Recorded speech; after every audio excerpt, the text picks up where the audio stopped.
Hello everyone, this is Priya Pathak. I welcome you all on amazing platform of Vidya Hut. तो कैसे हैं आप सभी लोग? होप सो आप सभी लोग बहुत अच्छे होंगे और लाइट पढ़ रहे होंगे।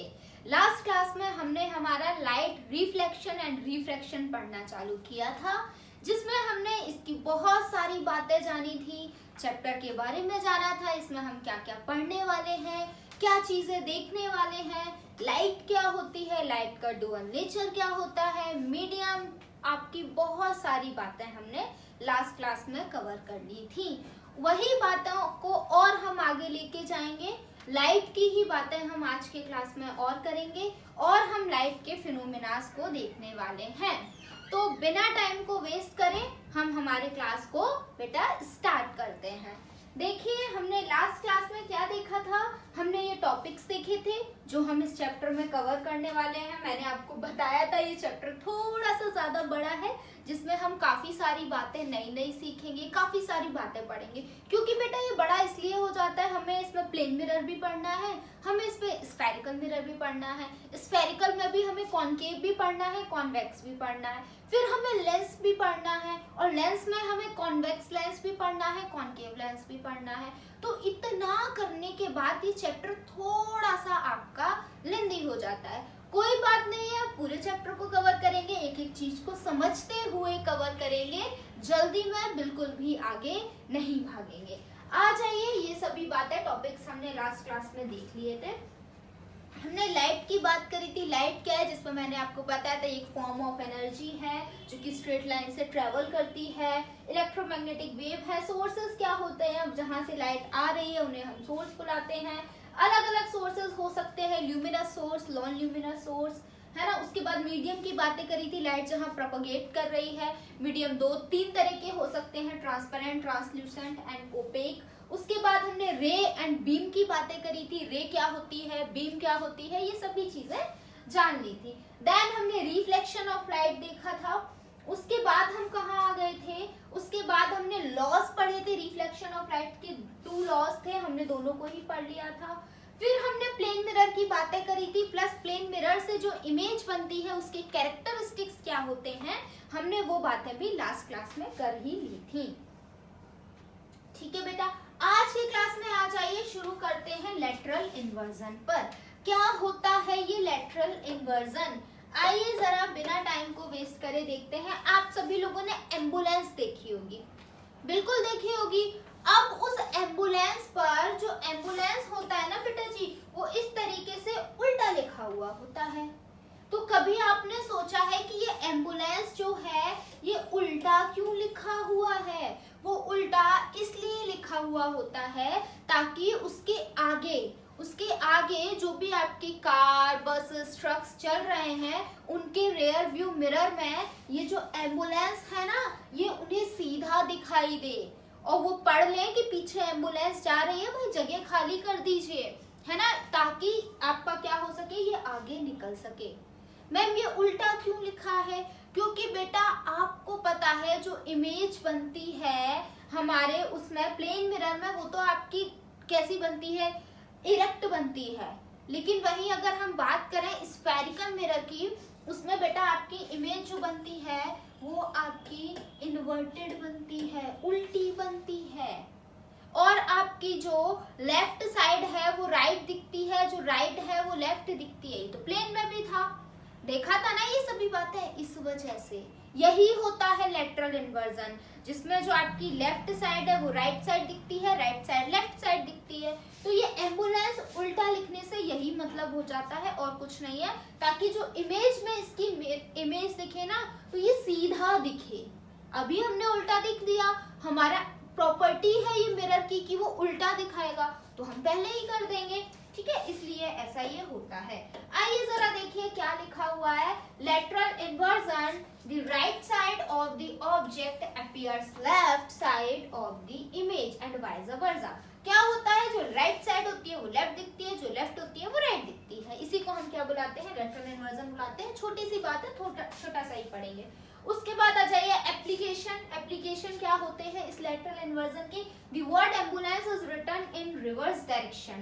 जो वर्ड एम्बुलेंस होता है ना, उसको हम क्या लिखते हैं, रिवर्स डायरेक्शन में लिखते हैं so that it can be read correctly in rear view mirrors of vehicles going in front of it, ताकि क्या हो सके, ये जो है आपका करेक्टली दिख सके किसमें, रेयर व्यू मिरर में, जो कि उस व्हीकल के, उस एम्बुलेंस के आगे चल रहे हैं। ये एक आपका लेटरल इन्वर्जन का क्या है, लेटरल इन्वर्जन का एप्लीकेशन है। अब आ जाइए बेटा जी, हमने लास्ट क्लास में प्लेन मिरर की बहुत सारी बातें करी थी, बहुत सारी चीजें देखी थी। अब हम प्लेन मिरर को ना पढ़ के किसको पढ़ते हैं, स्फेरिकल मिरर को पढ़ते हैं। स्फेरिकल मिरर की हम बातें कर लेते हैं। अब बात आती है कि मैम हमारे पास जब प्लेन मिरर था तो हम स्फेरिकल मिरर को क्यों पढ़े, क्या जरूरत पड़ गई कि हमें स्फेरिकल मिरर पढ़ना पड़ रहा है, प्लेन से भी तो काम चल रहा था, सारी चीजें दे रहा था वो हमें। तो एक बात बताइए बेटा, आपने देखा होगा आपके जो कार बसेस होती हैं उसमें मिरर्स होते हैं, वो मिरर ना आपके प्लेन नहीं होते, थोड़े से आपके बल्ज आउट से होते हैं। तो कभी सोचा ये जो कर्व आ रहा है इन मिरर्स में, ये क्यों आ रहा है? एक बात याद है आपको प्लेन मिरर की, मैंने उसमें बताया था प्लेन मिरर जो है ना सेम साइज की इमेज बनाता है, सेम साइज की इमेज बनाता है, मतलब कि जितनी बड़ा आपका ऑब्जेक्ट होगा ना उतनी ही बड़ी इमेज बनेगी। सेम पोजीशन पे भी बनाता है, जितनी दूर आपका ऑब्जेक्ट होगा उतनी दूर इमेज बनेगी। सोचिए अगर रेयर व्यू मिरर भी ऐसे ही होते, इतना सा होता है, आपके व्हीकल क्या है, इतने बड़े बड़े हैं, तो इतने से मिरर में क्या इतना बड़ा व्हीकल आ जाता? बिल्कुल भी नहीं आ पाता। ये तो बड़े प्रॉब्लम वाली बात हो गई। क्यों? फिर उस मिरर में आपका क्या होता, वो जो आपकी कार है, ट्रक है, उसका सिर्फ एक दो पार्ट ही दिख रहे होते, क्योंकि पूरा तो वो दिखता नहीं, क्योंकि ये मिरर की प्रॉपर्टी है प्लेन मिरर की, वो सेम साइज का बनाता है। अब वो है ही इतना सा, तो वो इतनी सी तो इमेज बनाएगा, और इतने से में तो उसका कोई एक पार्ट ही आ पाएगा। इससे तो ये बहुत बड़ी प्रॉब्लम है। तो किया क्या जाए, इसलिए प्लेन मिरर की जगह एक ऐसा मिरर लाया गया जो पीछे चल रही गाड़ियां हैं उनकी इमेज छोटी कर दे, और हमें अच्छे से जो ड्राइविंग कर रहे हैं उन्हें अच्छे से सभी चीजें विजिबल हो जाएं, कोई प्रॉब्लम ना हो। इसलिए ये आया, इसलिए हमें हमारे स्फेरिकल मिरर की जरूरत पड़ी, वरना हमारे पास अच्छा खासा प्लेन मिरर था, वो हमें खुद को देखने के लिए बहुत अच्छा है, पर जो कार जिसमें हम ड्राइव कर रहे हैं उसके पीछे जो कार चल रही है उनको देखने के लिए अच्छा बिल्कुल भी नहीं है। समस्याएं हो जाएंगी रोड पे, या फिर ये हो जाएगा कि इतने बड़े बड़े प्लेन मिरर लगा के घूमो, या फिर एक पार्ट देख के तुम रिकॉग्नाइज करो कि ये कार जा रही है, ये आपका ट्रक जा रहा है, ये जा रही है। इसलिए आपका स्फेरिकल मिरर आया। ठीक है, समझ गए कहां से आया? तो आइए जरा पढ़ना शुरू करते हैं। Mirror whose reflecting surface is curved. Spherical mirror बेटा जी वो मिरर होते हैं जिनका रिफ्लेक्टिंग सरफेस क्या हो, कर्व्ड हो। आपको मैंने प्लेन में बताया था ना, एक सरफेस हमारा पॉलिश्ड होता है, एक सरफेस क्या होता है हमारा आपका रिफ्लेक्टिंग होता है, उस पर रिफ्लेक्शन होता है। पॉलिश्ड क्यों होता है? पॉलिशिंग की वजह से जो इमेज बहुत अच्छी बनती है, क्योंकि पॉलिशिंग की वजह से रे ऑफ लाइट रिफ्लेक्ट बहुत अच्छी होती है। तो बेटा जी आपके कर्व जो आपके स्फेरिकल मिरर हैं, स्फेरिकल मिरर वो मिरर्स होते हैं जिनकी एक साइड रिफ्लेक्टिंग होती है, एक साइड कर्व्ड होती है। अब ये स्फेरिकल मिरर आए कहाँ से वो देखिए, ये रहा बेटा जी आपका एक बहुत बड़ा सा स्फीयर। क्या है ये है आपका एक बहुत बड़ा सा स्फीयर। इस स्फीयर में से मैंने क्या किया, अभी देखना बेटा, इस स्फीयर में से मैंने क्या किया, एक छोटा सा पार्ट ये रहा, इस पार्ट को मैंने कट कर लिया, इस पार्ट को मैंने कट कर लिया, ठीक है, और एक ये रहा, और मैंने एक और पार्ट कट कर लिया। ये मैंने इस स्फीयर में से दो पार्ट कट कर लिए, और पार्ट्स को कट करने के बाद क्या किया बेटा मेरा, इसकी तो मैंने ये साइड पॉलिश कर दी, ये जो लाइन है मैंने आपको बताया था कि पॉलिशिंग शो करती है, और इस वाले की ये जो मैंने आपका कट किया है इस स्फीयर में से, ये साइड पॉलिश कर दी। ठीक है, ये दो साइड्स पॉलिश कर दी। ये देखिए क्या था, एक बहुत बड़ा सा स्फीयर था, इस स्फीयर में से मैंने क्या किया, एक पार्ट ये कट कर दिया, और क्या किया, इस वाले में से एक पार्ट ये कट कर दिया। ठीक है, स्फीयर ही तो था, स्फीयर का एक पार्ट ले लिया ना तो हमें कर्व्ड सरफेस मिल गए, बिल्कुल मिल गए। और मैंने क्या किया, इस वाले कर्व्ड सरफेस का जो बाहर वाला पार्ट था, बल्ज आउट पार्ट था, उसको मैंने पॉलिश कर दिया। इस वाले क्या किया, ये वाला जो हमारा एक कर्व्ड पार्ट था स्फीयर का, उसका मैंने क्या किया, जो बल्जिन पार्ट था उसको मैंने क्या कर दिया, पॉलिश कर दिया। अब इसका क्या होगा बेटा जी, अब हमारा ये वाला जो पार्ट है इस वाले मिरर का, ये रिफ्लेक्टिंग सरफेस हो जाएगा, मतलब कि रिफ्लेक्टिंग सरफेस हो जाएगा, रिफ्लेक्शन यहीं से होगा। इस वाले का क्या हो जाएगा, ये वाला रिफ्लेक्टिंग सरफेस हो जाएगा, ये वाला रिफ्लेक्टिंग सरफेस हो जाएगा। ये जो दो अलग अलग है ना, ये मैंने कुछ नहीं, एक बड़े स्फीयर में से दो मिरर निकाल लिए हैं। एक जिसका आपका बल्ज आउट वाला पार्ट क्या है, पॉलिश्ड है, या फिर कह सकते हैं बल्ज आउट वाला पार्ट पॉलिश है, और बल्ज इन वाला पार्ट क्या है, रिफ्लेक्टिंग सरफेस है। उन्हें हम बुलाते हैं कॉनकेव मिरर। ये कॉनकेव मिरर आया कहाँ से, एक स्फीयर में से ही, स्फीयर का ही तो एक पार्ट था। आप ये चीज सपोज करिए कि ये जो स्फीयर है ना, ये किसी ग्लास का बना हुआ है, ठीक है, पूरा हॉलो स्फीयर है, ग्लास का बना हुआ है। उस स्फीयर में से हमने एक पार्ट इधर से ले लिया, एक पार्ट इधर से ले लिया, हमारे क्या बन गए, दो मिरर बन गए, कॉनकेव और कॉन्वेक्स। कॉनकेव क्या होते हैं, जिसकी आपकी जो बल्ज आउट पार्ट होती है वो आपका क्या होता है, पॉलिश्ड होता है, और जो बल्ज इन वाली पार्ट होती है वो रिफ्लेक्टिव होती है। कॉन्वेक्स क्या होते हैं, कॉन्वेक्स मिरर वो मिरर होते हैं जिनकी जो बल्ज आउट वाली पार्ट होती है वो रिफ्लेक्टिव होती है। रिफ्लेक्शन यहाँ से हो रहा होगा, रिफ्लेक्शन मतलब बाउंसिंग बैक ऑफ अ रे ऑफ लाइट, और जो आपकी बल्ज इन वाली पार्ट होती है वो आपकी क्या होती है, आपकी वो पॉलिश्ड सरफेस होती है। कॉनकेव और कॉन्वेक्स समझ आ गया होगा, होप सो। अब हम टाइम को बिना वेस्ट करे आगे चलते हैं, ठीक है। आइए जरा देखिए क्या लिखा हुआ है। There are two types of spherical mirror, दो तरीके के स्फेरिकल मिरर होते हैं। एक क्या होता है, एक आपका कॉन्वेक्स होता है और एक आपका कॉनकेव होता है। चलिए आगे पढ़ लेते हैं। ये देखिए कॉनकेव और कॉन्वेक्स। कॉनकेव में आप देख पा रहे हैं, ये रहा आपका कॉनकेव। ये चीज क्या शो कर रही है, पॉलिशिंग शो कर रही है, पॉलिश्ड है। इसमें ये देखिए ये क्या है, ये आपका कॉन्वेक्स है। कॉन्वेक्स में ये अंदर वाला पार्ट पॉलिश्ड है। यही तो मैंने अभी आपको, और ये दोनों एक स्फीयर से लिए गए हैं, इतना तो आप समझ ही रहे होंगे मेरे बच्चों। आ जाइए properties of a concave mirror. Concave mirror की क्या क्या प्रॉपर्टीज होती हैं, reflecting surface is a curved inverse. Concave की भी मैंने आपको अभी बताई दिया है। वैसे जो कॉनकेव मिरर है उसका जो रिफ्लेक्टिंग सरफेस होता है वो अंदर की तरफ कर्व्ड होता है, और ये क्या होता है, कन्वर्जिंग मिरर होता है। मतलब कि ये रेस को क्या करेगा, कन्वर्ज कर देगा, लाके एक जगह पर जोड़ देगा, ठीक है। हम जो कॉनकेव मिरर है उसे हम कन्वर्जिंग मिरर बुलाते हैं। वहीं आ जाइए हम प्रॉपर्टीज देख लेते हैं कॉन्वेक्स मिरर की। ये भी मैंने आपको अभी ऊपर बताई दी है।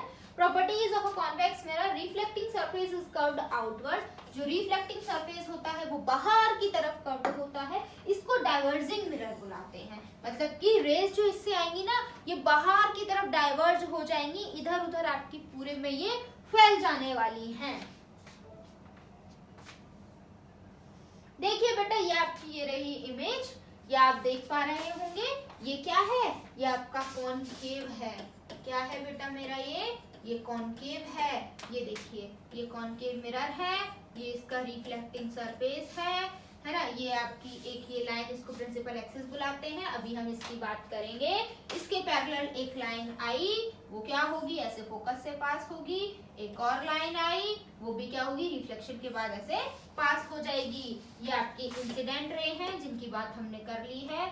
ये जो निकल रही हैं ये क्या है, ये आपकी रिफ्लेक्टेड रे हैं, ठीक है। ये आप देख पा रहे हो कि कैसे कन्वर्ज हो रही है रे ऑफ लाइट। यहाँ पे इस पॉइंट पे जहाँ पे ये कन्वर्ज हो रही है ना कॉनकेव मिरर के द्वारा, इस पॉइंट को हम बुलाते हैं focus, principal focus of a concave mirror, ठीक है। ये देखिए कॉन्वेक्स, कॉन्वेक्स का ये देखिए अंदर वाला पार्ट क्या है, ये आपका पॉलिश्ड है, ये बाहर वाला रिफ्लेक्टिंग है। ये देखिए रे ऑफ लाइट आई, ये आपकी प्रिंसिपल एक्सिस थी, प्रिंसिपल एक्सिस के पैरेलल रे ऑफ लाइट आई, ये आपका ये हो गई डाइवर्ज। इसमें क्या हो रहा था, जो लाइट आ रही थी ये ऐसे जा रही थी, इसमें क्या हो रहा है कॉन्वेक्स में, जो रे ऑफ लाइट आ रही है ऐसे डाइवर्ज होके जा रही है। एक रे ऑफ लाइट और आई, ये ऐसे डाइवर्ज हो गई, ये वाली आई, ये ऐसे डाइवर्ज हो गई, ये डाइवर्ज कर रही है। तो मैम ये कभी मिलेंगी नहीं, हम करें, हम हैं, हम क्यों है यहाँ पे, हम क्या करेंगे, इन लाइंस को जबरदस्ती पीछे खींच के लाएंगे, ऐसे ऐसे ऐसे ऐसे ऐसे, ठीक है। ये लाइन अब आगे तो हमें दिख रहा है, ये कहीं नहीं मिल रही, पर मिलाना तो है हमें इन्हें, क्योंकि इमेज बनानी है। तो हम क्या करेंगे, इन्हें पीछे खींच के लाएंगे, और ये देखिए ये इधर हमारी मिल रही है, और जिस पॉइंट पर ये हमारी रिफ्लेक्टेड रे मिल रही है उसी को हम फोकस पॉइंट बुलाते हैं। तो कॉनकेव का फोकस देखिए कहाँ है, ये रहा। कॉन्वेक्स का फोकस कहाँ है, बिहाइंड द मिरर है, मिरर के पीछे है। कहाँ है, मिरर के पीछे है। और इसका कहाँ है, मिरर के सामने है, फ्रंट ऑफ दी मिरर है। समझे या नहीं समझे बेटा? आइए आगे चलते हैं, कुछ टर्म्स की बात कर लेते हैं बेटा, जो आपके किससे रिलेटेड है, स्फेरिकल मिरर से रिलेटेड है। स्फेरिकल मिरर को पढ़ना है तो इन टर्म्स के बारे में आपको पता होना चाहिए, ये जरूरी है, ठीक है। आ जाइए सेंटर ऑफ कर्वेचर। जैसा कि बेटा मैंने आपको अभी बताया, ये जो स्फीयर है, ये जो आपके मिरर्स है, ये एक स्फीयर से लिए गए हैं, स्फीयर से लिए गए हैं, राइट। देखिए ये आपका स्फीयर था, मैंने आपको बताया था कि हमने क्या किया, इस स्फीयर का एक पार्ट कट कर लिया, ठीक है, एक पार्ट कट किया, और हमने क्या किया, इसमें से इसी पार्ट को ऐसे ऐसे ऐसे पॉलिश्ड कर दिया, कॉनकेव बन गया। बन गया कॉनकेव या नहीं बन गया? बिल्कुल बन गया। अब मैं कह रही हूँ कि ये आपका भले हमने अलग कट कर लिया, लेकिन इसका जो सेंटर होगा वो कहाँ होगा, सेंटर तो बेटा अभी भी इसका यही होगा ना, भले हमने कट कर दिया, सेंटर थोड़ी बदलने वाला है इस पूरे स्फीयर का। अब मान लीजिए हम इसको सिर्फ ऐसे कर रहे हैं, सिर्फ हम ये पार्ट निकाल ले रहे हैं। अब मैं कह रही हूँ इसका सेंटर बताओ, तो सेंटर तो अभी भी जो ये पूरे स्फीयर का सेंटर है यही तो रहेगा, सेंटर थोड़ी चेंज हो जाएगा। तो ये रहा सेंटर। अब जो कि ये पूरा स्फीयर हम नहीं देख रहे हैं, हम सिर्फ इसकी बात कर रहे हैं, इसलिए हम इसे सेंटर ऑफ स्फीयर ना बुलाकर, सेंटर ऑफ स्फीयर ना बुलाकर अब हम सिर्फ इस कर्व्ड सरफेस को देख रहे हैं, तो अब हम इसे क्या बुलाएंगे, सेंटर ऑफ कर्वेचर बुलाएंगे। क्या बुलाएंगे बेटा मेरा, मैम सेंटर ऑफ कर्वेचर बुलाएंगे। तो सेंटर ऑफ कर्वेचर क्या है, वो जो पूरा स्फीयर था ना, जिस स्फीयर से हमने एक मिरर का पार्ट लिया था, एक कर्व्ड सरफेस लिया था, उसी का वो सेंटर है। भले वो पार्ट अलग हो गया, लेकिन सेंटर कहीं हवा में थोड़ी उड़ जाएगा, सेंटर तो अभी भी वही होगा ना उसका, बिल्कुल वही होगा। तो आइए डेफिनेशन पढ़ लेते हैं, क्या लिखी गई है। The centre of curvature of a spherical mirror is the centre of the hollow sphere of glass. Centre of curvature क्या होता है स्फीयर मिरर का, जो आपका सेंटर है उस होलो स्फीयर का, जो ग्लास का होलो स्फीयर है ना, उसका जो सेंटर है वही होगा आपका सेंटर ऑफ कर्वेचर, ठीक है, of which the spherical mirror is a part. इस होलो स्फीयर का क्या कह रहे हैं, एक बार फिर से पढ़ो। The centre of curvature of a spherical mirror is the centre of the hollow sphere of glass. Centre of curvature spherical mirror का क्या है, सेंटर है। किसका सेंटर, होलो स्फीयर था जो कि ग्लास का बना था, और वो जो हम मिरर ले रहे हैं इस स्फीयर का पार्ट है। ये आपका ये बताना चाह रही हैं बेटा, और कुछ भी नहीं है, ठीक है। आगे आ जाइए। The center of curvature is usually represented by letter C. Centre of curvature को हम कैसे रिप्रेजेंट करते हैं बेटा, सेंटर ऑफ कर्वेचर को हम लेटर C से आपका डिनोट करते हैं। Reflecting surface of a concave mirror towards the C and the reflecting surface of a convex mirror is an opposite side of C. कह रहे हैं जो रिफ्लेक्टिंग सरफेस होता है, आप ध्यान से देखिए, ये मैं आपका कॉनकेव मिरर बनाती हूँ, कॉनकेव है। ये रहा इसका सेंटर ऑफ कर्वेचर। मैं कॉन्वेक्स बनाती हूँ, ये रहा कॉन्वेक्स। ये रहा इसका भी सेंटर ऑफ कर्वेचर। इसका ये क्या है, ये है कॉनकेव का रिफ्लेक्टिंग सरफेस, ये है कॉन्वेक्स का रिफ्लेक्टिंग सरफेस। तो सेंटर ऑफ कर्वेचर, अगर ये कॉनकेव है, ठीक है, कॉनकेव है, अगर हम कॉनकेव की बात करें तो कॉनकेव का centre of curvature reflecting surface के सामने नहीं है। वहीं अगर हम कॉन्वेक्स की बात करें तो कॉन्वेक्स का centre of curvature opposite direction में नहीं है, बिल्कुल है रिफ्लेक्टिंग सरफेस की बात कर रहे हैं बेटा। दोनों का रिफ्लेक्टिंग सरफेस अलग है ना, तो जो कॉनकेव है उसका रिफ्लेक्टिंग सरफेस के सामने ही है सेंटर ऑफ कर्वेचर, और कॉन्वेक्स का जो रिफ्लेक्टिंग सरफेस के अपोजिट साइड में है सेंटर ऑफ कर्वेचर। देखिए यही लिखा हुआ है। In other word centre of curvature of a concave mirror is lies front of the mirror. हम ये भी कह सकते हैं जो सेंटर ऑफ कर्वेचर है कॉनकेव मिरर का, वो फ्रंट ऑफ द मिरर लाई करता है, मिरर के जस्ट सामने लाई करता है। And the centre of curvature of a convex mirror lies at the back of the mirror. और जो आपका कॉन्वेक्स मिरर है उसका सेंटर ऑफ कर्वेचर मिरर के पीछे पाया जाता है। आ जाइए रेडियस ऑफ कर्वेचर पढ़ लेते हैं, जो कि आपका क्या है दूसरा पॉइंट। अब ये रेडियस ऑफ कर्वेचर क्या होता है देखिए, फिर से वही बातें आपको सीखनी है। ये मिरर है, मिरर का हमने एक पार्ट ले लिया जिसको हमने क्या बना दिया, ये स्फीयर है, स्फीयर का एक पार्ट ले लिया जिसे हमने मिरर बना दिया। ये रहा, ये आपका सेंटर ऑफ कर्वेचर हो गया जो सी से डिनोट हो गया, ठीक है। सेंटर ऑफ कर्वेचर से लेके आपके सेंटर ऑफ कर्वेचर से लेके ये आपकी सरकमफेरेंस की जो डिस्टेंस होती है उसे हम रेडियस ऑफ कर्वेचर बुलाते हैं। फिर से देखिए रेडियस ऑफ कर्वेचर क्या है, ये आपका सेंटर ऑफ कर्वेचर है। अभी हमने समझा सेंटर ऑफ कर्वेचर से लेके सरकमफेरेंस तक, ये सरकमफेरेंस होती है या नहीं होती है, बाउंड्री जी में बिल्कुल होती है। सरकमफेरेंस तक जो आपकी डिस्टेंस होती है उसे हम क्या बुलाते हैं, उसे हम रेडियस ऑफ कर्वेचर बुलाते हैं, ठीक है। आइए यही लिखा हुआ है आपका, the radius of curvature of a spherical mirror is the radius of hollow sphere of a glass.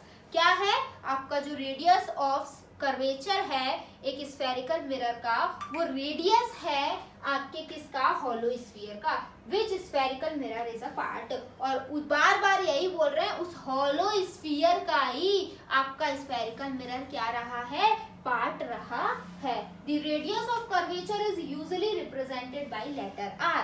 Radius of curvature को हम किस लेटर से रिप्रेजेंट करते हैं, आर से रिप्रेजेंट करते हैं। सेंटर ऑफ कर्वेचर को सी से रिप्रेजेंट करते हैं। चलिए आ जाइए आगे चलते हैं, पोल की बात कर लेते हैं। ये पोल क्या होता है, फिर से देखिए अब वही बात, अब हम जैसे जैसे पॉइंट सीखते जाएंगे वैसे वैसे इस स्फीयर में बनाते भी जाएंगे। ये रहा हॉलो स्फीयर जो ग्लास का बना हुआ है, ये हमने इसमें क्या बना दिया, हमने मिरर बना दिया, ठीक है। ये हमने मिरर बनाया बेटा, अब हमने इस मिरर को पॉलिश भी कर दिया, पॉलिश भी कर दिया। ये सेंटर ऑफ कर्वेचर बन गया, ये आपका रेडियस ऑफ कर्वेचर बन गया। अब ये बताइए, ये तो आपका ये जो सेंटर था बेटा मेरा, ये जो सेंटर था ये पूरे स्फीयर का सेंटर था, पूरे स्फीयर का सेंटर था। ये जो इसका सेंटर होता है, इसका किसका, हमारे जो मिरर है उसका जो सेंटर होता है, उसका जो सेंटर होता है उसे हम बुलाते हैं पोल।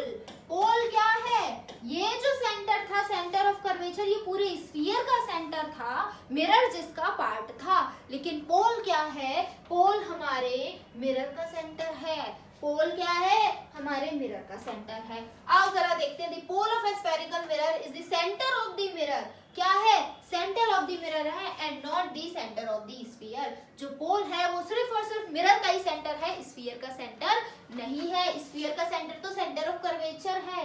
The pole is usually represented by the letter P. Pole को हम किससे रिप्रेजेंट करते हैं बेटा, पोल को हम लेटर पी से रिप्रेजेंट करते हैं। The P is the pole of a concave mirror and P is the pole of a convex mirror, ठीक है। दोनों कॉनकेव कॉन्वेक्स दोनों को ही बेटा पी से ही डिनोट करते हैं, कोई अलग अलग लेटर लेके नहीं आए। आ जाइए प्रिंसिपल एक्सिस क्या होता है। The principal axis of a spherical mirror is the straight line passing through the centre of curvature and pole of the spherical mirror produce on the both side. देखिए क्या हो रहा है। फॉर एग्जाम्पल बेटा मैंने क्या किया, ये एक कॉन्केव मिरर बनाया। अब आप सारे पॉइंट सीख गए हैं तो हम बना सकते हैं सारे पॉइंट्स या नहीं? जी मैम बिल्कुल बना सकते हैं। ठीक है, ये हमारा कॉन्केव मिरर है। इस कॉन्केव मिरर पे सबसे पहले हम क्या बनाएंगे बेटा? सबसे पहले मैम हम बनाएंगे सेंटर ऑफ कर्वेचर। उसके बाद हम क्या बना सकते हैं, हमें ये पता है, ये बनाने की जरूरत नहीं, ये रेडियस ऑफ कर्वेचर है। ये क्या है? ये आपका पोल है। यहाँ से हम क्या करते हैं बेटा यहाँ से हम एक लाइन पास करा देते हैं, किससे? सेंटर ऑफ कर्वेचर से और पोल से। ये जो मैंने इतनी स्ट्रेट नहीं बन पाई है, I am really sorry. X, इसको एक्स डैश बोल देते हैं। ये जो स्ट्रेट लाइन है जो आपकी सेंटर ऑफ कर्वेचर से और पोल से पास होती हुई गई है, इस स्ट्रेट लाइन को हम बुलाते हैं प्रिंसिपल एक्सिस। अब बाकी की जो हम रेज लेंगे ना, वो हमेशा क्या आएंगी? Parallel to the principal axis हम लेने वाले हैं। या तो ऐसे नीचे से आएंगी या ऐसे ऊपर से आएंगी। ठीक है, पैरेलल टू दी, इसी के रिस्पेक्ट में हम बाकी रेस को देखने वाले हैं। तो प्रिंसिपल एक्सिस क्या है? प्रिंसिपल एक्सिस वो स्ट्रेट लाइन है जो आपके सेंटर ऑफ कर्वेचर और पोल से पास होती हुई जाती है। यही लिखा हुआ है। ठीक है,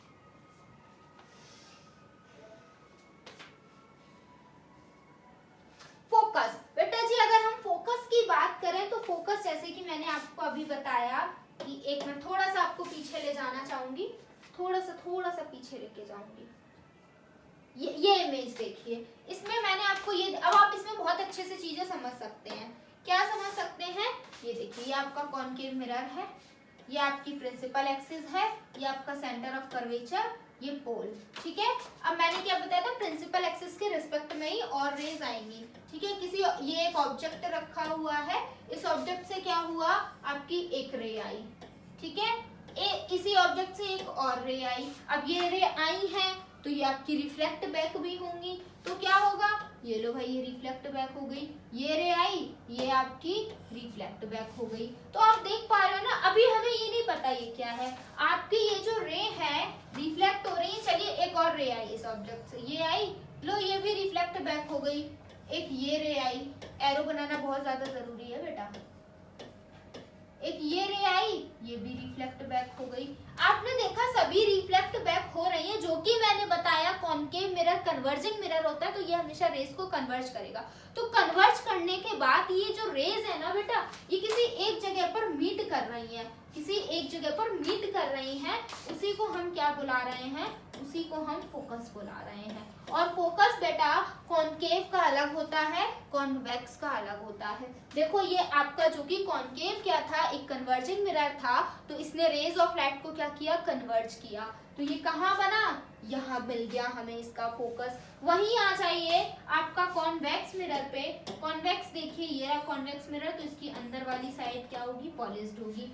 ये रही principal axis, centre of curvature आपको पता है इसका अंदर होने वाला है।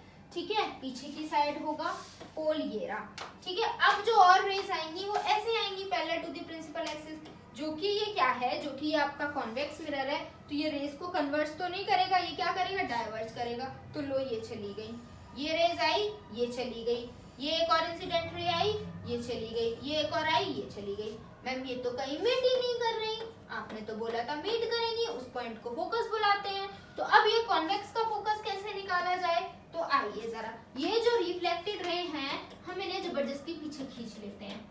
ये हमने तो ये देख लिया ये आगे कहीं मीट नहीं कर रही, तो हमने इसे पीछे खींचा तो हमने देखा ये रेज यहाँ पर मीट कर रही है। तो ये निकला हमारा क्या? कॉन्वेक्स मिरर का प्रिंसिपल फोकस। तो जो प्रिंसिपल फोकस होता है कॉन्वेक्स मिरर का, वो बिहाइंड द मिरर होता है। अगर हम बात करें प्रिंसिपल फोकस किसकी? कॉन्केव मिरर की, वो फ्रंट ऑफ द मिरर होता है। और कॉन्वेक्स मिरर का सेंटर ऑफ कर्वेचर भी पीछे होता है। ठीक है, पोल तो यही होगा, पोल तो क्योंकि हमारे ये मिरर का जो है वो सेंटर होता है।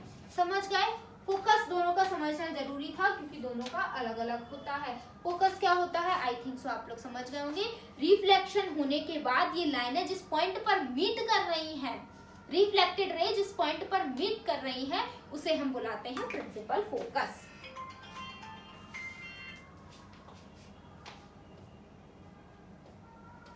आ जाइए, it is the point on the principal axis of the mirror at which the rays of light incident on the mirror. ये वो पॉइंट है जहां पर आपकी रेज ऑफ लाइट क्या कर रही हैं, गिर रही है, इंसिडेंट कर रही हैं, ठीक है, in are direction parallel to the principal axis. किस डायरेक्शन में, parallel to the actually meet after the reflection from the mirror. और वो लाइन क्या हो रही है, पैरेलल होने के बाद पैरेलली इंसिडेंट कर रही है, मिरर पर पैरेलली इंसिडेंट करने के बाद क्या हो रही है, रिफ्लेक्ट हो रही है, रिफ्लेक्शन के बाद वो एक्चुअल में मीट कर रही है। तो वो जो मीटिंग पॉइंट है वो क्या है, वो हमारा फोकस है, ठीक है। Focal length of the distance of the focus from the pole to the mirror. देखिए अब ये फोकल लेंथ क्या होती है, ये रहा हमारा मिरर, ये रहा मिरर, ये है मिरर का, ये गई प्रिंसिपल एक्सिस, ये रहा सेंटर ऑफ कर्वेचर, ये रहा पोल, यहाँ कहीं मिलेगा फोकस, यहीं पर तो मीट कर रही थी सेंटर ऑफ कर्वेचर और पोल के बीच में।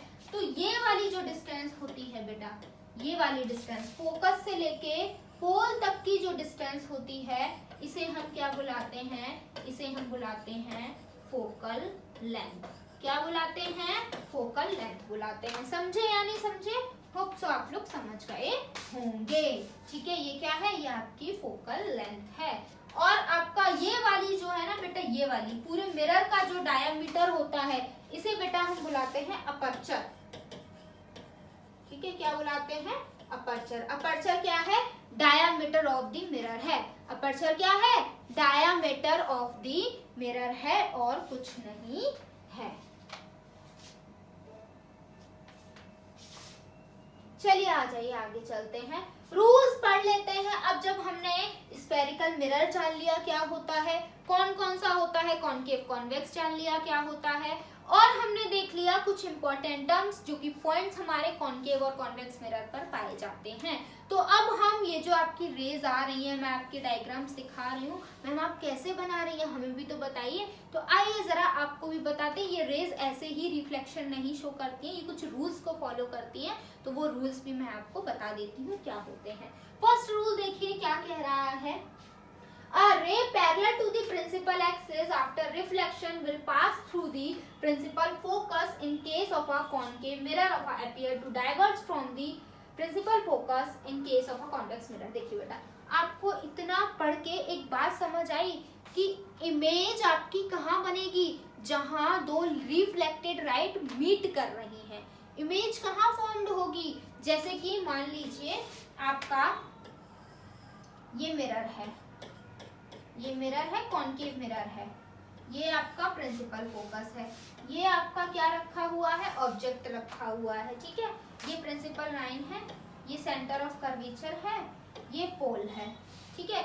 इस ऑब्जेक्ट से मान लीजिए एक रे आई, ठीक है, ये parallel to the principal axis आई, इसका होगा रिफ्लेक्शन, रिफ्लेक्शन के बाद ये ऐसे टकरा गई, ठीक है, ऐसे ये रिफ्लेक्ट बैक होके वापस चली गई। एक और लाइन इससे इसी से आई, एक और रे आई parallel to the principal axis, क्या होगा, ये फिर रिफ्लेक्ट बैक होगी, ऐसे करके ये फिर से रिफ्लेक्ट बैक हो गई, ठीक है, आई ये ऐसे रिफ्लेक्ट बैक होगी। तो इमेज पता है कहाँ बनेगी, ये लाइंस जहाँ मीट करती हैं, ये लाइंस जहाँ मीट करती हैं ना, ये दो लाइन रिफ्लेक्टेड रे, वहां पर इमेज बनती है, ठीक है। इमेज हमेशा वहीं फॉर्म्ड होगी। तो इमेज बनाने के लिए कम से कम दो लाइन चाहिए, क्योंकि जब लाइनें मीट करेंगी तभी तो इमेज बनेगी। तो आइए अब आपका रूल्स सीखते हैं। अब मान लीजिए फर्स्ट रूल क्या कह रहा है, फर्स्ट रूल कह रहा है आपका लेंस है, ठीक है, आपका लेंस है, ये लेंस है, ये लेंस की क्या है, प्रिंसिपल एक्सिस है बेटा मेरा, ये क्या है, सेंटर ऑफ कर्वेचर है, ये पोल है, ये फोकस है, ठीक है। इतनी टर्म्स तो मैंने आपको बताई थी। ये एक्स वाई क्या है, एक्स वाई आपकी प्रिंसिपल एक्सिस है। अब मान लीजिए ये ऑब्जेक्ट रखा है, इस ऑब्जेक्ट से क्या आई, ये कह रहे हैं अगर इस ऑब्जेक्ट से कोई लाइन आती है, हमें नहीं पता ना कि ये जो लाइन है कैसे आएगी, कहाँ आएगी। मान लीजिए इस ऑब्जेक्ट से एक इंसिडेंट रे आ रही है और वो parallel to the principal axis आ रही है, कोई इंसिडेंट रे है वो parallel to the principal axis आ रही है, ये पैरेलल का मतलब तो यही है ना। तो ये जो लाइन आपकी आई है ना, अब आप लोग सोच रहे हो कि मैम रिफ्लेक्शन कैसे होगा, हम कैसे बनाए, तो रूल सुन लो। अगर कोई line parallel to the principal axis आ रही है तो वो रिफ्लेक्शन के बाद हमेशा फोकस से पास करेगी, रिफ्लेक्शन के बाद हमेशा फोकस से पास करेगी। ये ऑब्जेक्ट था, इससे एक रे निकली, कैसे निकली, ये रे प्रिंसिपल एक्सिस के पैरेलल निकली। तो ये रे, आपको ये रूल याद कर लो कि ये रे क्या होगी, ये लो भाई, फोकस से पास होती हुई जाएगी ही जाएगी। यही कहता है फर्स्ट रूल और कुछ नहीं है, ठीक है। ये फोकस से चली गई।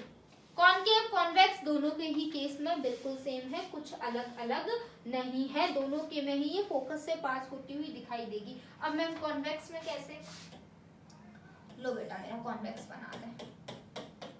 ये रहा कॉन्वेक्स, ये रही प्रिंसिपल एक्सिस, ये रहा सेंटर ऑफ कर्वेचर, ये रहा पोल, और क्या रह गया, ठीक है, यही कहीं आपका क्या होगा, फोकस होगा। मान लीजिए ये आई एक, यहाँ ये रखा था ऑब्जेक्ट, ये आई आपकी ray of light parallel to the principal axis आई। अब जो कि कॉन्वेक्स क्या है, एक डाइवर्जिंग मिरर है, तो वो तो ऐसे करके डाइवर्ज कर देगा। तो मैम ये तो फोकस से पास नहीं हुई, ये पास नहीं हुई ना, हम करवाएंगे, हम इस लाइन को पीछे खींच के लाएंगे और ये हो गई पास। यही बात आपकी लिखी हुई है, a ray parallel to the principal axis after reflection will pass through the principal focus in case of a concave mirror। वो रे जो पैरेलल आएगी किसी ऑब्जेक्ट से, एक ऑब्जेक्ट रखा हुआ है, उस ऑब्जेक्ट से पैरेलल आ रही है प्रिंसिपल एक्सिस के, वो हमेशा रिफ्लेक्शन के बाद प्रिंसिपल एक्सिस से पास करेगी। किसके केस में, कॉनकेव मिरर के केस में। कॉन्वेक्स में देखिए क्या लिखा हुआ है, और appears to diverge from a principal focus in case of a concave mirror। और कॉनकेव कॉन्वेक्स मिरर में क्या लगेगा कि ये अपीयर लगेगी हमें कि ये क्या हुई है, प्रिंसिपल से पास हुई है, फोकस से पास हुई है। समझे, इस चीज को मैं बहुत ध्यान से समझा रही हूँ, क्योंकि अगर आप रूल समझ गए ना बेटा तो आपको डायग्राम्स बनाने बहुत इजी हो जाएंगे। डायग्राम्स में आपको कोई प्रॉब्लम आने वाली नहीं है। आ जाइए आपका दूसरा रूल देखते हैं। अब आप समझ गए होंगे, ये देखिए, ये आपकी ये डायग्राम्स में आपको भी दिखाऊंगी। अब सेकंड रूल क्या कह रहा है, a ray passing through the principal focus of a concave mirror और a ray which is directed towards the principal focus of a convex mirror after reflection will emerge parallel to the principal axis। अब देखिए कुछ नहीं बोला, आपको image बनाने के लिए दो रे चाहिए ना, लो अभी दे देते हैं। ये कॉनकेव मिरर है, ठीक है, ये प्रिंसिपल एक्सिस है एक्स वाई, ये इसका सेंटर ऑफ कर्वेचर है, ये इसका पोल है, ये इसका फोकस है। यहाँ पर कोई बेटा ऑब्जेक्ट रखा है। अब ऑब्जेक्ट की मर्जी है, लाइट तो बहुत सारी निकल रही होंगी। अब हम एक लाइट वो ले रहे हैं कि कोई लाइट है जो इस ऑब्जेक्ट से हमेशा क्या हो रही है, इंसिडेंट हो रही है प्रिंसिपल फोकस पे, प्रिंसिपल फोकस पे इंसिडेंट हो रही है। तो आपका रूल कह रहा है कि अगर कोई लाइन किसी ऑब्जेक्ट से प्रिंसिपल फोकस पे आ रही है तो वो रिफ्लेक्शन के बाद हमेशा parallel to the principal axis चली जाएगी। तो क्या ये फर्स्ट वाले का उल्टा नहीं है? फर्स्ट वाले में कह रहे थे अगर कोई लाइन किसी ऑब्जेक्ट से parallel to the principal axis जा रही है तो वो रिफ्लेक्शन के बाद फोकस से पास हो जाएगी। इसमें कह रहे हैं अगर ऑब्जेक्ट से कोई लाइन प्रिंसिपल फोकस पर ही इंसिडेंट हो रही है तो वो क्या होगा, रिफ्लेक्शन के बाद parallel to the principal axis चली जाएगी। यही तो कह रहे हैं। आपने दो रूल सीख लिए इमेज बनाने के। आ जाओ आपको थर्ड सिखाते हैं। A ray parallel to the a ray through the center of curvature of a concave mirror is directed in the direction of a देखिए क्या कह रहा है। अब सीधे सीधे रूल समझिए, आपको मैं वही समझाने की कोशिश कर रही हूँ। ये रहा convex mirror, X Y, centre of curvature, focus, pole. ये कह रहे हैं अब कोई लाइन है, ये रहा ऑब्जेक्ट, वो आपकी क्या हो रही है, ये लाइन सेंटर ऑफ कर्वेचर से पास हो रही है। अब इसका रिफ्लेक्शन के बाद ये कहाँ जाएगी, रिफ्लेक्शन के बाद यहाँ से आई और बेटा जब इसका रिफ्लेक्शन हो जाएगा तो ये इसी पाथ को रिट्रेस करेगी। मतलब कि अगर किसी ऑब्जेक्ट से लाइन, किसी ऑब्जेक्ट से इंसिडेंट रे मिरर के सेंटर ऑफ कर्वेचर पर पड़ रही है तो रिफ्लेक्शन के बाद वो सेंटर ऑफ कर्वेचर वाले पाथ को ही फॉलो करती हुई चली जाएगी। तो यहाँ एंगल कितना रहा, एंगल रहा 0। क्यों? क्योंकि इंसिडेंट एंगल बराबर रिफ्लेक्शन एंगल, ये हमने लॉज ऑफ रिफ्लेक्शन में पढ़ा है। जो कि इंसिडेंट एंगल 0 था तो ये भी क्या हो जाएगा, 0 हो जाएगा। दोनों के बीच में कोई एंगल ही नहीं रहेगा। ठीक है, ये थर्ड रूल कहता है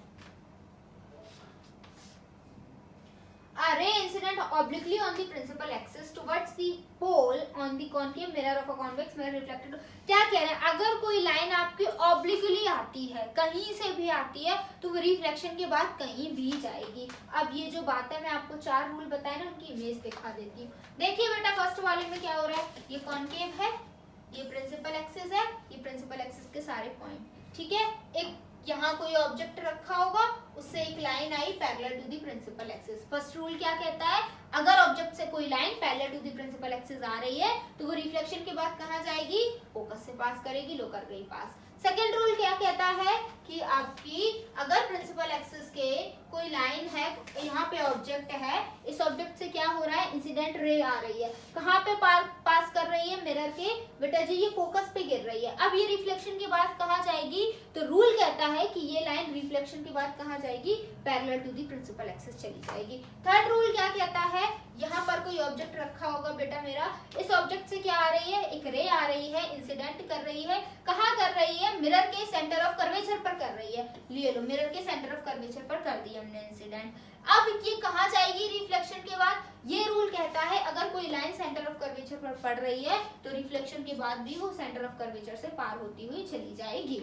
अब देखिए ये क्या कह रहा है, ये रही आपकी क्या, प्रिंसिपल एक्सिस। फोर्थ रूल आपका कहता है अगर कोई लाइन, अब ये पैरेलल भी नहीं है, ये फोकस से भी नहीं पास हो रही है, ये सेंटर ऑफ कर्वेचर से भी पास नहीं हो रही है, ये कोई ऑब्जेक्ट है, इससे ये लाइन निकल रही है, ऑब्लिक्वली आई है, कहीं से भी आ गई है, तो ये क्या होगा, आपके लॉज ऑफ रिफ्लेक्शन को फॉलो करती हुई ऑब्लिक्वली पाथ पर ही चली जाएगी। जो कि क्या कहता है, इंसिडेंट एंगल हमेशा इक्वल होगा किसके, रिफ्रैक्टिव एंगल के। ये बातें समझ में आई या नहीं आई? पूरी उम्मीद है कि ये रूल्स आपको समझ में आए होंगे। याद रखना बहुत ज्यादा जरूरी है, ये पॉइंट्स याद रखना आपको बहुत ज्यादा जरूरी हो जाते हैं।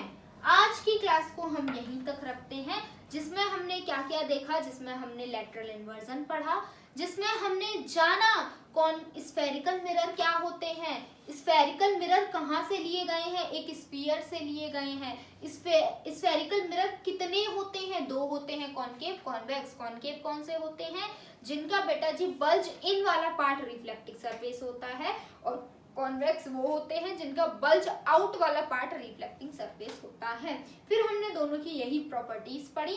देन हम कहाँ पे आ गए, देन बेटा जी हम रूल्स पर आ गए कि ये इनसे जो इमेजेस बनती है ना, उसके बाद हमने पहले टर्म्स पढ़े। इन ये जो मिरर है ना, इन पर कुछ इंपॉर्टेंट पॉइंट्स होते हैं, जैसे एक principal axis, centre of curvature, focus, pole है ना, अपर्चर, ये सभी बातें जानी, रेडियस ऑफ कर्वेचर। उसके बाद हमने देखा कि अब इनसे ये जो ऑब्जेक्ट इन मिरर्स के सामने अगर हम ऑब्जेक्ट रख देंगे तो उनसे जो इंसिडेंट लाइट आएंगी वो कैसे उनसे इमेज बनेगी। तो कुछ रूल्स थे कि अगर मिरर के इस पार्ट पर लाइन पड़ेगी तो रिफ्लेक्शन के बाद इधर जाएगी, इस वाले कंपोनेंट पर पड़ेगी तो रिफ्लेक्शन के बाद इधर जाएगी।